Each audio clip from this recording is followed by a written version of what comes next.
diantaranya ada boneka, kemudian ada bola, ada gelas yang ada pegangannya, ada ini tabung yang diisi manik-manik, pensil, kertas, terus ada mainan seperti balok atau kubus, ada menara, ada benang wol, bola yang bisa bunyi, sama kayak gini Lego tuh. Jadi teman-teman, untuk mengisi belangko DDST ini kita membutuhkan beberapa komponen permainan seperti yang sudah dijelaskan oleh teman saya tadi, dengan tujuan dari setiap bentuk permainan itu ada tujuannya untuk kita bisa mengukur atau kita tes kemampuan dari anak itu pada saat kita mengisi grafik ini. Jadi teman-teman sudah punya grafik ini yang sudah dikirimkan ke GC, bisa di print dan kita bisa mengikuti bagaimana caranya. Di sini ada garis dari atas ini ada bulan dan juga di bawah sini ada angkanya juga. Jadi ini misalnya dia 2 bulan, berarti ini 1, 2. Kemudian selanjutnya sampai dengan di sini ada 9 sampai 12 bulan itu lebih kecil-kecil. Jadi ini 1, 10, 11 sampai 12 seperti itu. Nah, kemudian bagaimana cara kita mengisi belangko ini? Di bagian ujung atas ada tulisan nama, tanggal lahir, kemudian tanggal, ada pemeriksa dan juga ada tanggal periksa. Nah, kita bisa mengisi namanya di sini, namanya siapa, kemudian tanggal lahirnya. Di bagian ini ada tanggal lahirnya. Kita mengisi tanggal lahir, misalnya kita mengisi di sini tanggal 20 bulan 7 tahun 2020. Nah, kemudian tanggal periksanya berarti tanggal hari ini. Kita misalnya kita pakai tanggal 17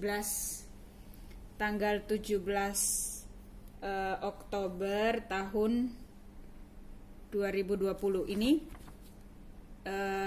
2017 misalnya. Nah, jadi untuk membuat garis yang supaya kita bisa periksa dari kemampuan baik itu personal sosial, terus motorik halus, bahasa, motorik kasarnya, untuk mendapatkan garis yang kita bisa garis lurus sampai di bawah, itu didapatkan dari tanggal lahir dikurangi tanggal pemeriksaan dan berpatokan dengan tahunnya. Berarti misalnya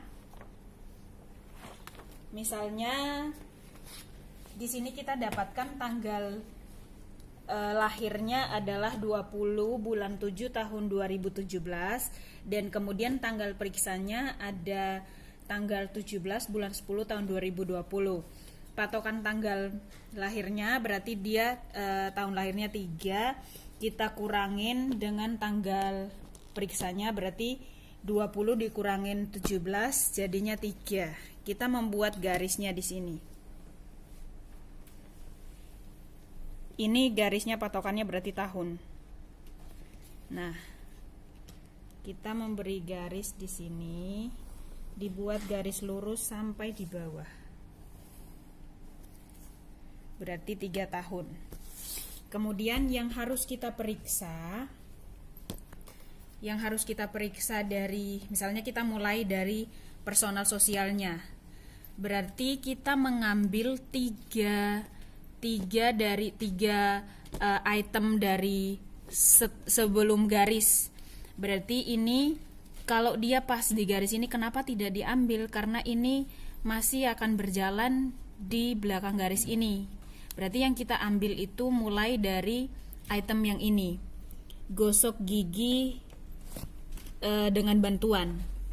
Berarti kalau kita melihat di sini ini juga setiap item yang ada ini ada keterangan L, ada huruf L di sini, juga ada yang angka.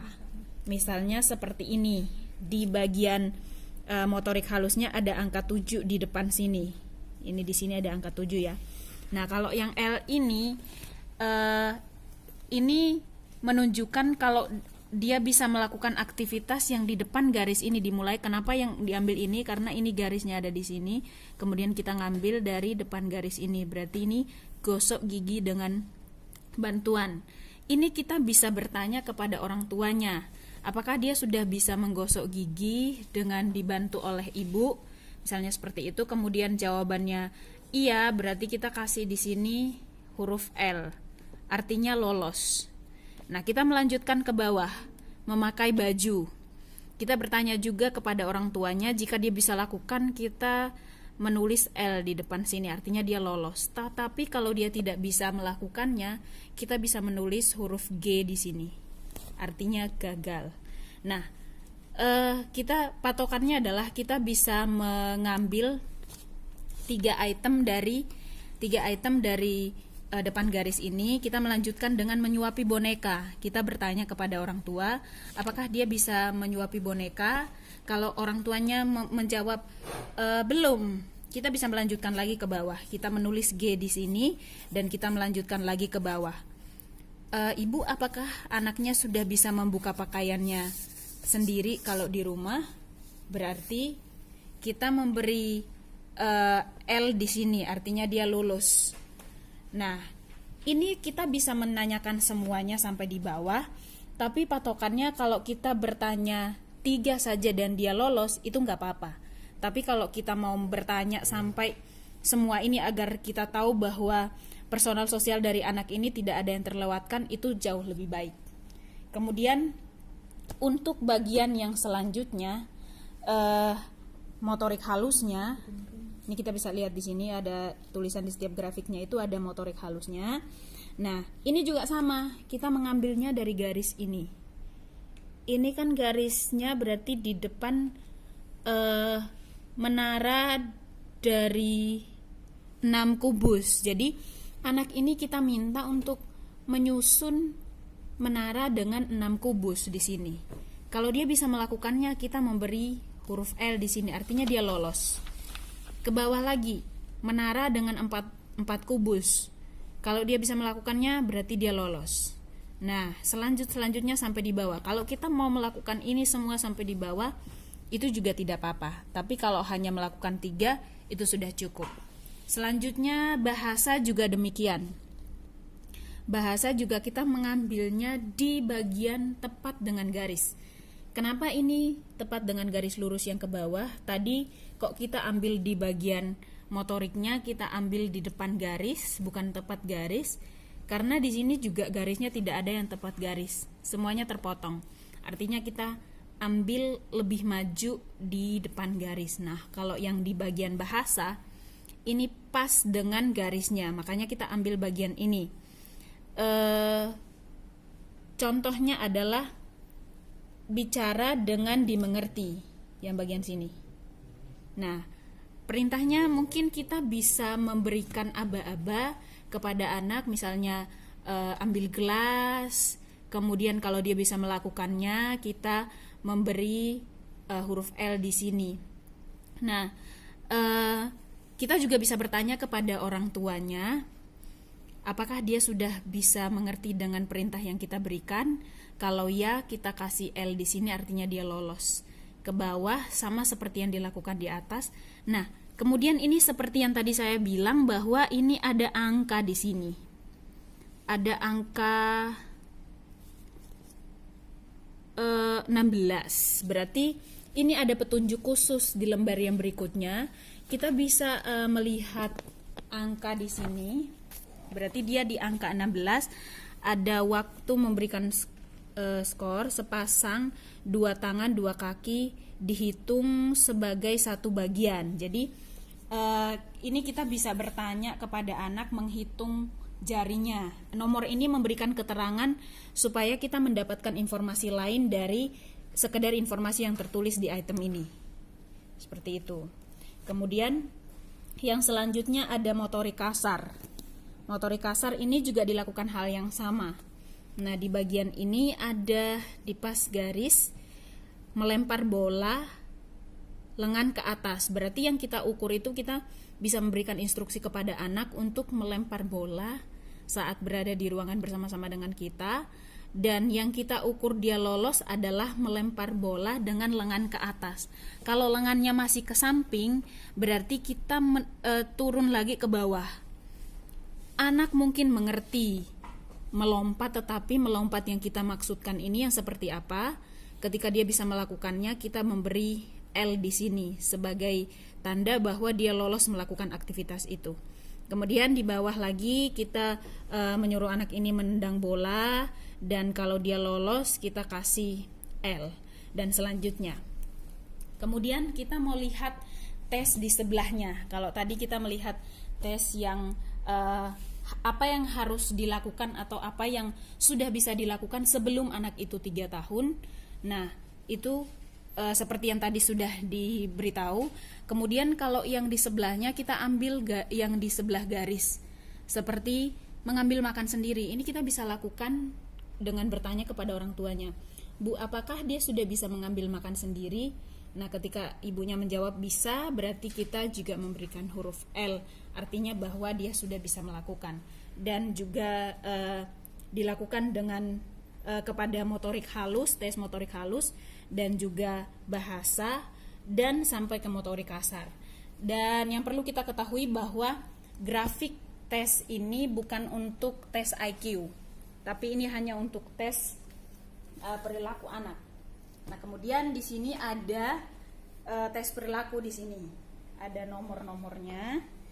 Jadi ini ada nomor 1, 2, dan 3. Ini bukan menandakan nomor 1 itu baik, lebih baik dan sangat baik, tidak, tetapi ini digunakan untuk 3 kali terapi bagi 3 kali tes bagi anak yang akan kita tes seperti itu. Jadi ya ketika dia melakukan apa yang ada di bawah sini, kita beri centang di sini.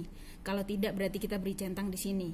Nah, ini patuh ini selama kita melakukan tes yang di atas tadi, apakah anak itu selalu patuh, kita memberikan centang. Kalau dia biasanya patuh, itu berarti hanya beberapa saja. Pada saat di rumah, kita memberi di sini. Kalau dia kadang-kadang patuh, berarti kita juga memberi di sini. Dan ini hanya pilihannya hanya salah satu, sama dengan yang di bawah. Dia tertarik dengan sekelilingnya, dia tanggap atau tidak. Kita memberi juga centang ya atau tidak. Seperti itu, kita nulis ya, tidak, seperti itu. Ya, mungkin itu yang bisa saya sampaikan. Terima kasih. Oke, di sini ada kotak yang mana ini menunjukkan persentase apa yang akan dilakukan anak tersebut. Di sini ada 25%, 50%, 75%, 90%. Nah, misal dari tes gosok gigi dengan bantuan, di sini untuk garisnya usia ini udah melebihi dari kotak tersebut, berarti anak tersebut seharusnya sudah bisa melakukan gosok gigi dengan bantuan. Sedangkan jika bersinggungan dengan garis usia ini, misal dicuci dan mengeringkan tangan, bersinggungan di garis hijau ini, anak tersebut 90% seharusnya sudah bisa melakukan apa yang dites di kotak ini. Nah, jika misal di bermain ular tangga kartu, di sini kan sebelum garis hijau banget, mungkin sedikit, itu bisa diartikan bisa jika anak tersebut belum bisa bermain ular tangga kartu, ini bisa ditolerir, berarti tidak apa-apa, karena kemungkinan hanya 30% anak tersebut bisa melakukan bermain ular tangga kartu di usia 3 tahun.